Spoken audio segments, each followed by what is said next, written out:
You can start for it. That's good. Okay, just let me share my screen.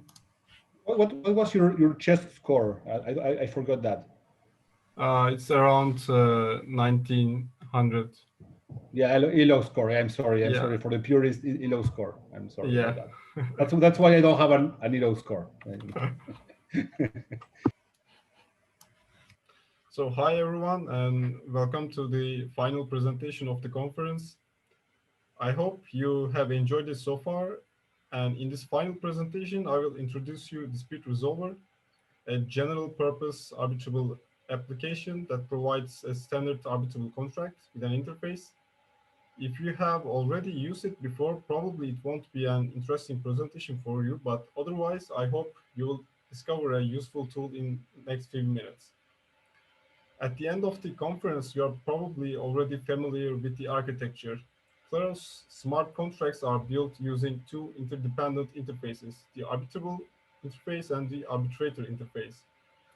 Kleros Court is the leading implementation of the arbitrator interface, and we have many implementations of arbitrable interface. These include proof of humanity, Scroll, Create, and Linguo. As an application developer on Kleros, you have to develop an arbitrable smart contract and a user interface. Dispute Resolver reduces your effort by providing a ready-to-use, general-purpose arbitrable smart contract and its interface. So if you are someone who just wants to integrate with Kleros, but you don't want to spend resources on developing an arbitrable contract or an interface, Dispute Resolver got you covered. Or maybe you are someone who just wants to test drive Kleros by creating a custom dispute, but you can't afford to develop an application just for testing. Or maybe you want to run an experiment on Kleros, and in this case, you can use create dispute function on dispute resolver to create a dispute just by filling a form. So whatever the reason, dispute resolver makes it easier to create and interact with disputes. So let's see how it works in practice. Currently, I'm running dispute resolver on Kovan test network for this presentation for demonstration purposes. So these disputes are not real ones. And here you see a number of ongoing disputes on the landing page. Let's interact with one of them and see what we can do.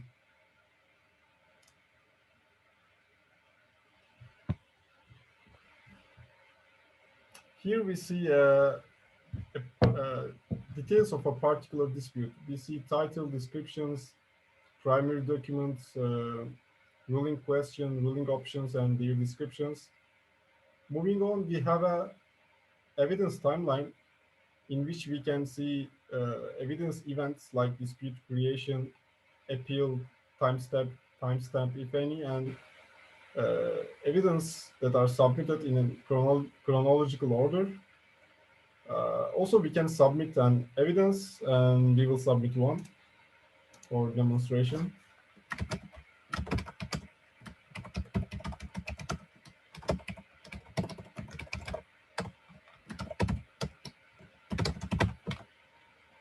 So let's pick a file, and I'm gonna support Bob. And let's wait for the confirmation.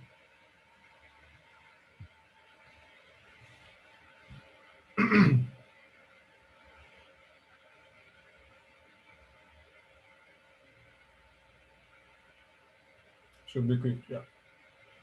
Okay, we got it.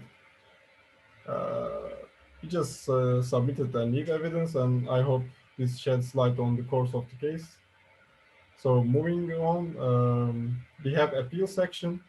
In case the dispute is in appeal period, like this one, you can use this section to crowdfund the appeal.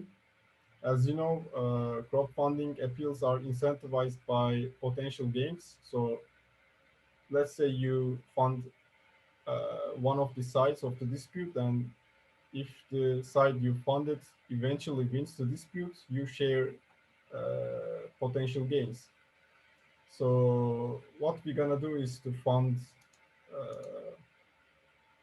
Oh,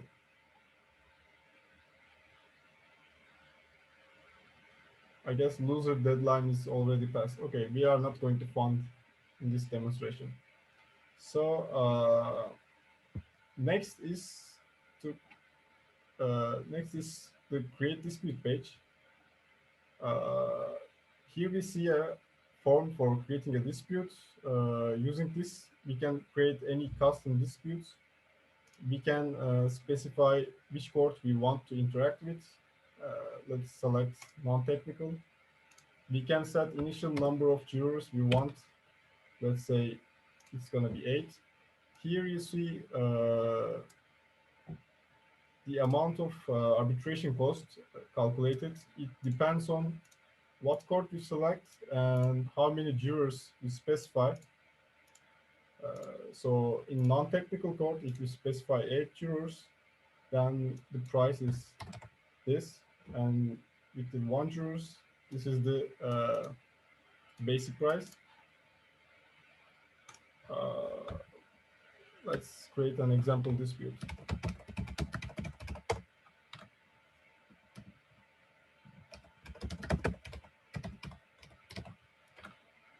And for description, you can type in plain text, or if you like, you can write in Markdown as well.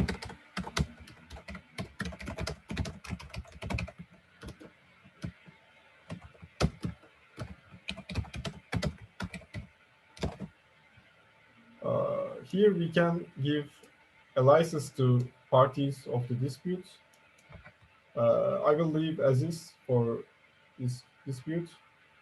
Also, optionally, you can specify addresses of the parties. I will leave blank. And the important part is here the question of the ruling and ruling options.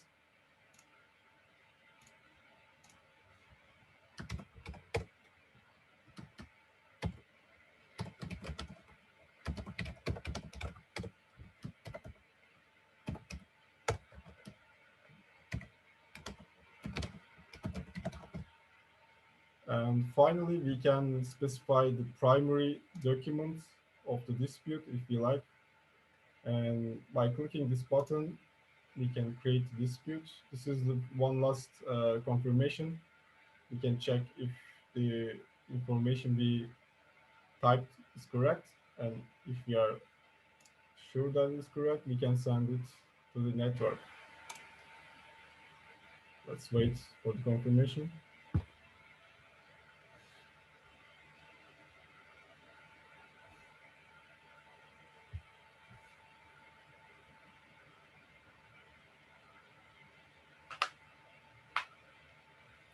And it directs us to the interaction page. Good, we just created a custom dispute.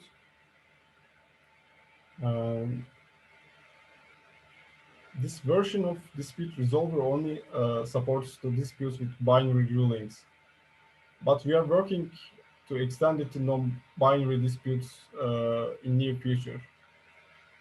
Also, like everything we do at Kleros, we develop this application open on GitHub. So in case you have any feature requests or bug reports, please file a GitHub issue on GitHub by clicking this little GitHub icon in the footer. You can go to the GitHub repository. And yeah, that's it. If you have any questions, please raise your hand or type it in the chat. Otherwise, I'll hand the microphone over to Clemon and Federico for closing words. Thanks for listening again and participating in the conference.